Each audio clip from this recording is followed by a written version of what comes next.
नमस्कार साथियों, मैं दर्शन सिंह। आज हम बात करेंगे किसानों की जो डिमांड है, आखिर किस तरह की डिमांड है। क्या किसान गलत डिमांड रख रहे हैं या वो अपनी जगह बिल्कुल सही है। इस बातों को लेकर कहीं ना कहीं प्राधिकरण और वो निवेशक जो आमतौर पर यहाँ निवेश करने का मन बनाते हैं, कहीं ना कहीं इस बात को लेकर नेगेटिव हो जाते हैं कि वहां किसान आए दिन परेशान रहते हैं और डेवलपमेंट को रोक देते हैं। तो वहां जो डेवलपमेंट की जो प्लानिंग है वो सक्सेसफुल नहीं हो पाएगी या कोई शहर नहीं बसेगा क्योंकि वहां के किसान बसने नहीं देंगे। तो ऐसी विचारधारा यहाँ के निवेशकों की इसलिए बन रही है कि आए दिन कहीं ना कहीं किसान अपनी नाराजगी दर्ज कराता है और जाहिर करने के बहुत अलग अलग तरीके ऐसे हैं जो निवेशक को लगता है कि ये यहाँ के डेवलपमेंट को रोक रहे हैं। तो क्या किसान गलत है, इसी पर आज ये वीडियो होने वाली है। साथियों, आप सभी जानते हैं, भली भांति हम सब पूरी तरह से जानते हैं कि जब भी डेवलपमेंट होना शुरू हुआ उससे पहले यहाँ तमाम क्षेत्र किसान अपनी गुजर बसर के लिए जमीन का इस्तेमाल कर रहा था। और आमतौर पर स्वाभाविक सी बात है कि किसान जब कभी भी निर्भर होता है या उसका सोर्स ऑफ इनकम अगर कुछ है तो वो है उसकी जमीन। लेकिन अधिग्रहण में जमीन ले ली जाती है, उसको एक मुआवजे की राशि दे दी जाती है, उसके बाद कहीं ना कहीं प्राधिकरण अपना डेवलपमेंट कर देता है। तो आखिरकार क्या ऐसा बिल्कुल सही है कि जो किसान है, जो उसे उसकी पूंजी का पैसा मिला है, वो सभी उसे सफलतापूर्वक लगा के आगे एक्टिव बन जाएंगे या बहुत बड़े अमीर बन जाएंगे या अपना वो पैसा लगाने के बाद उसे मल्टीप्लिकेशन करके कई गुना कर लेंगे। तो ऐसा बिल्कुल सभी के लिए सही नहीं होता, क्योंकि आमतौर पर हम और आप देखते हैं गांव शहर कस्बा कहीं भी हर वर्ग के व्यक्ति रहते हैं। सबकी अपनी समझ है, अपनी समझ के आधार पर व्यक्ति अपनी धनराशि अपने पैसे का इस्तेमाल करता है। कुछ लोग सही समय पर सही निवेश करके आगे कई गुना पैसा कर लेते हैं और कुछ लोग निवेश तो करते हैं लेकिन कहीं ना कहीं सफलता नहीं मिलती। तो सबके अपने कारण होते हैं। अब बात आती है किसान की। आखिर किसान क्यों नाराज है। जब किसान की जमीन यहां पर ले ली गई, उसे मुआवजा दिया गया, मुआवजा देने के बाद किसान को एक किसान कोटा प्लॉट दिया जाता है। और पहले इस तरह की चीजें भी रखी गई, क्योंकि जब से पहले ग्रेटर नोएडा बसा, ग्रेटर नोएडा से पहले नोएडा बसा, तो ये दोनों शहर जब बसे, जब बहुत तरह की प्लानिंग सामने आई। कई बार ये कहा गया कि यहाँ जो हर किसान जिसकी जमीन यहाँ मुआवजे में जाएगी उसके परिवार से एक बच्चे को नौकरी मिलेगी राज्य सरकार में, ऐसा भी कहा गया। फिर वो सब चीजें मना कर दी गई। फिर और बहुत सारी चीजें इस तरह की लुभाने वाली रखी गई। लेकिन अगर बाद में फाइनल हुआ तो ये हुआ कि किसान को उसकी कुल भूमि का ग्रेटर नोएडा में 6% प्लॉट दिया जाएगा, नोएडा में 5% दिया जाएगा और यमुना में 7% प्लॉट दिया जाएगा। तो ये किसान कोटा प्लॉट है जिसे कहीं ना कहीं किसान अपनी मर्जी से अपने इस्तेमाल में ले सकता है, चाहे वो कॉमर्शियल इस्तेमाल में रखे या अपना रेजिडेंस बनाए। तो ये प्रॉपर्टी इसलिए किसान को दी गई, लेकिन उसमें भी फिर कहीं ना कहीं बाद में एक क्लॉज डाल दिया गया कि वहां जो डेवलपमेंट प्राधिकरण द्वारा किया जाएगा वो किसान को प्लॉट पर देना होगा। तो इस तरह की रजामंदी हुई। किसान ने ये भी बात मानी कि ठीक है, जो डेवलपमेंट चार्ज यहाँ जमा होना है हम उसे भरेंगे और जो प्रॉपर्टीज आप हमें दे रहे हैं आप यहाँ पर डेवलपमेंट करके दे दीजिए। तो इस तरह की तमाम चीजें किसान ने मानी। लेकिन क्या अब किसान जो नाराजगी दर्ज करता है उस पॉइंट को हर व्यक्ति समझ पा रहा है? ऐसा इसलिए हो रहा है, यदि मैं बात करूं ग्रेटर नोएडा के विषय में, तो ग्रेटर नोएडा में आमतौर पर जहां जिन गांवों को 2005-2006 में मुआवजा मिल चुका है, आप यदि माने सही तौर पर, तो आज भी वो किसान भटक रहा है अपने किसान कोटा प्लॉट के लिए। आज 2025, अब से लगभग 20 वर्ष पहले जिस किसान को मुआवजा मिल चुका है उसे आज तक भी प्लॉट नहीं मिल पाए हैं। कहीं ना कहीं इस तरह से चीजें बहुत बड़ी संख्या में अटकी हुई हैं और हर गांव में यदि देखा जाए तो हजारों की तादाद में आपको ऐसे लोग मिलेंगे जो कहीं ना कहीं इस लाभ से अभी तक वंचित चल रहे हैं। अब आखिर किसान करे तो क्या करे। किसान जितनी जानकारी है उस जानकारी के आधार पर कार्यालय पहुंचता है। प्राधिकरण के कार्यालय पहुंचने पर उसे कहीं ना कोई आश्वासन देके वापस भेज दिया जाता है। लेकिन आश्वासन चलता है 2 दिन 4 दिन 10 दिन। अब 20 साल आश्वासन के सहारे किसान कब तक बैठा रहेगा। इसी बात को लेकर किसान हर बार कहीं ना कहीं अपनी नाराजगी दर्ज करता है। अगर प्राधिकरण अपनी जगह सही है तो कहीं ना कहीं किसान भी अपनी जगह बिल्कुल सही है।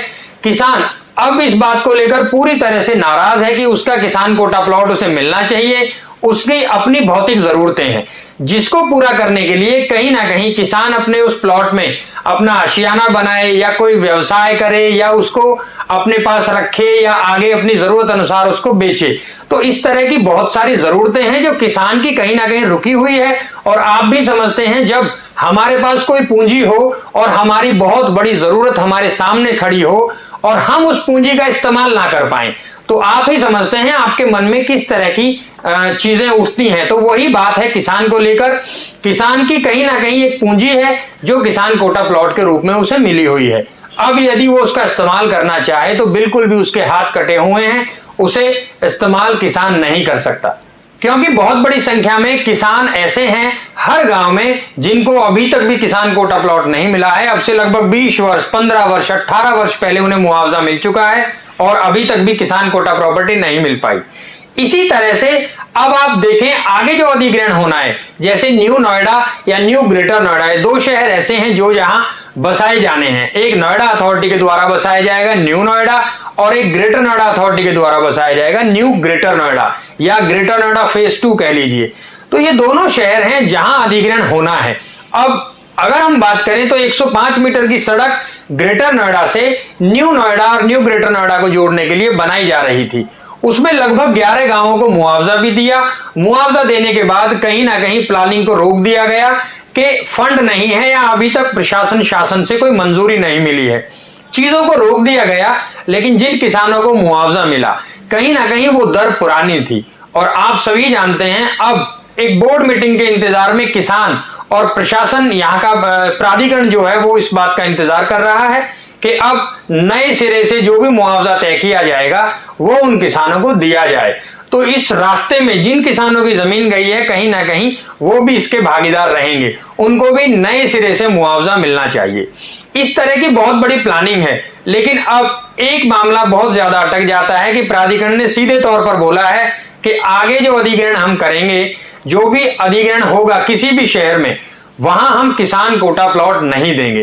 तो यदि किसान कोटा प्लॉट नहीं देंगे तो क्या देंगे? किसान का यह कहना है कि आखिरकार हमें उसके अलावा क्या ऐसा लाभ है जो प्रॉपर्टी के रूप में दिया जाएगा। उसमें लैंड पूलिंग पॉलिसी, किसान कोटा प्लॉट, ये दो ही विकल्प यहां प्रशासन के पास हैं। अब बात आती है तो यह कि आखिरकार कहां जाके सरकार और किसान आपस में रजामंदी दिखाएंगे। तो साथियों बहुत सही है, किसान का कहना अपनी जगह बिल्कुल सही है, लेकिन कहीं ना कहीं शासन और प्रशासन को भी यह सोचना चाहिए कि जो अब से पहले मुआवजा मिल चुका है किसानों को, उन सभी की जो सुविधाएं हैं, जो भी उनको लाभ मिलना है, वो समयानुसार मिल जाना चाहिए। कहीं प्राधिकरण का यह कहना है कि आपके जो प्लॉट्स हैं, आपके गांव के आसपास जमीन नहीं बची तो आपका प्लॉट आपके गांव के समीप नहीं मिलेगा, आपको दूसरी जगह दिया जाएगा। लेकिन कहां दिया जाएगा, किस समय पर दिया जाएगा, कितना समय और लगेगा, ये सभी चीजें काल्पनिक हैं। तो इस बात को लेकर कहीं ना कहीं किसान बहुत परेशान है। वो अपनी नाराजगी प्रशासन और शासन और अपना जो संगठन है उसके आधार पर अपनी नाराजगी को दिखाता रहता है। तो प्रशासन और प्राधिकरण को भी ये चाहिए कि कहीं ना कहीं अब दोनों ही प्रयास करते हैं कि किसान खुश रहे। लेकिन किसान खुश रहने का मतलब यह है कि जो भी लाभ प्राधिकरण और शासन के द्वारा किसान को दिए जाने हैं वो समय अनुसार दे दिए जाएं, जिसके कारण किसान अपनी रोजमर्रा की जरूरतों को पूरा कर सके। उसी बात को लेते हुए साथियों, जैसे यहां जिला गौतम बुद्ध नगर में हम सभी जानते हैं कि यहां डूब क्षेत्र एक ऐसा विकल्प है, ऐसी जमीन है जहां नदी के इर्द गिर्द का दोनों तरफ का भाग ये होता है। यहां किसानों की जमीन है, लेकिन काफी लंबे समय से लगभग 3 से 4 वर्ष वहां रजिस्ट्री और दाखिल खारिज पूरी तरह से बंद होने के कारण किसान अपनी जरूरत अनुसार अपनी जमीन को बेच भी नहीं पा रहा था, जिससे उसकी भौतिक जरूरतें कहीं ना कहीं अटक जाती हैं। स्वाभाविक सी तौर पे अपने बच्चों की शादी करना, अपनी कोई विशेष जरूरत है उसको, या कोई मेडिकल इमरजेंसी आ गई उसको पूरा करने के लिए किसान के पास यदि कोई पूंजी है तो वो है अपनी जमीन को बेचना। तो साथियों, अगर वहीं सरकार किसी बात को लेकर रोक लगा दे तो किसान पूरी तरह से मजबूर हो जाता है। इस तरह की बहुत सारी चीजें यहां न्यायालय में पहुंची और हमारे हाई कोर्ट से ऑर्डर हुआ, जहां उसके आधार पर किसानों को यह आजादी दे दी गई कि आप अपनी जमीन को बेच सकते हैं, रजिस्ट्री और म्यूटेशन भी खोल दी गई। तो प्रशासन और शासन ये बिल्कुल चाहता है कि किसान किसी भी तरह से नाराज ना हो। आगे आने वाला जो अधिग्रहण है उसमें इस तरह की बात भी करी गई है, जो लाभ किसान को मिलना है वो तो दिया ही जाएगा, साथ ही साथ अधिग्रहण किसान की रजामंदी से होगा। कहने का मतलब यह है कि किसान जिस बात को लेकर कहीं ना कहीं अड़ता है वो ये अड़ता है कि गांव के आसपास की जो नजदीक की आबादी होती है, जिसे वो अपने दूसरे व्यवसाय के रूप में ले रहा हो, जैसे पशुपालन के लिए या कृषि से संबंधित कोई इक्विपमेंट है उनको रखने के लिए, वो उस जमीन का इस्तेमाल कर रहा है। तो कहीं ना कहीं किसान ये चाहता है कि वो जमीन उसकी बचा दी जाए या छोड़ दी जाए, अधिग्रहण से बाहर उसको रखा जाए। तो इस तरह की चीजों को भी मान्य करते हुए प्रशासन ने यह भी मंजूरी दी है कि आगे आने वाले समय में जो प्राधिकरण यहां अधिग्रहण करेगा उसमें किसान की रजामंदी के आधार पर सब चीजों को शामिल किया जाएगा। तो प्राधिकरण भी ये चाहता है कि किसान नाराज ना हो, क्योंकि आगे जो उन्हें अपना लेआउट डेवलपमेंट करना है उसमें किसी तरह की रुकावट ना आए। तो यहां दोनों ही तरफ कहीं ना कहीं चीजें बिल्कुल सही हैं, प्राधिकरण भी अपनी जगह सही है और किसान भी अपनी जगह बिल्कुल सही है। तो चीजों को समझने के लिए बस यदि हम बोर्ड मीटिंग करें या कोई मीटिंग करें जिसमें आला अधिकारी यहां के सब चीजों को रखें, तो इतना स्पष्ट तौर से वो चीजों को रखें कि किसान की जो डिमांड है, जो बात है, वो बड़े अधिकारियों की समझ में अच्छे से आ सके।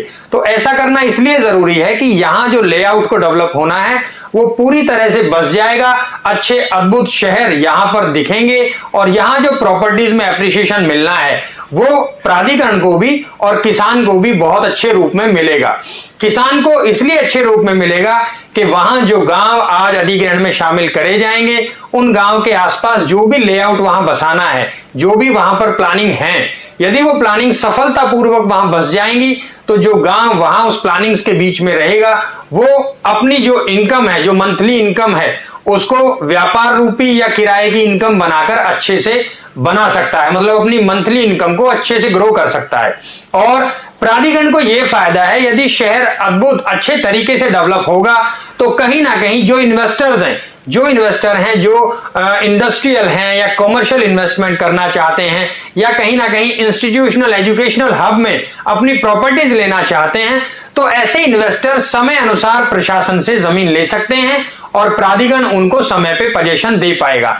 तो दोनों ही तरह से दोनों ही चीजों का फायदा है, बस जरूरत है तो आपस में बॉन्डिंग की। और अब प्राधिकरण भी ये प्रयास कर रहा है कि किसानों को बहुत अच्छे समय से और समय से फायदा मिल सके। तो साथियों, अब चीजें बहुत जल्दी सॉल्व हो जाएंगी। आगे 28 मार्च को बोर्ड मीटिंग रखी गई है जिसमें कहीं ना कहीं नए जो अधिग्रहण होने हैं उसको लेकर जो भी मेन पॉइंट्स हैं, किसानों का मुआवजा, किसान कोटा प्लॉट या उनसे जुड़े हुए जो भी लाभ हैं, ये पॉइंट्स रखे जाएंगे और हो सकता है किसानों के लिए बहुत अच्छी खबर निकल कर आए। तो आज की ये वीडियो बनाने का हमारा पर्पस ये है कि कहीं ना कहीं निवेशकों का इस तरह से मन है कि वहां किसान डेवलपमेंट नहीं होने देंगे, अधिग्रहण नहीं होगा न्यू नोएडा और न्यू ग्रेटर नोएडा का, इसलिए प्लानिंग कहीं ना कहीं रुक जाएगी। तो ऐसा इसलिए जरूरी नहीं है कि आगे आने वाली जो बोर्ड बैठक है उसमें दोनों ही जिले, जिला गौतम बुद्ध नगर और जिला बुलंदशहर के जिला अधिकारी भी शामिल रहेंगे और सारी ही चीजों को बहुत सही तरीके से सुलझा लिया जाएगा। तो आप सभी यहां निवेश करें, अच्छा मुनाफा कमाएं और बिल्कुल ऐसा अब वो समय है कि जब जहां नए शहर बसने जा रहे हैं तो आपको यहां कम पूंजी लगाकर बहुत अच्छा मुनाफा होने की गुंजाइश रहती है। तो यहां निवेश करें, अच्छा मुनाफा कमाएं, आगे आने वाले शहर में जो डेवलपमेंट है उसका हिस्सा बने। तो इसी के साथ आप सभी को शुभकामनाएं। नमस्कार।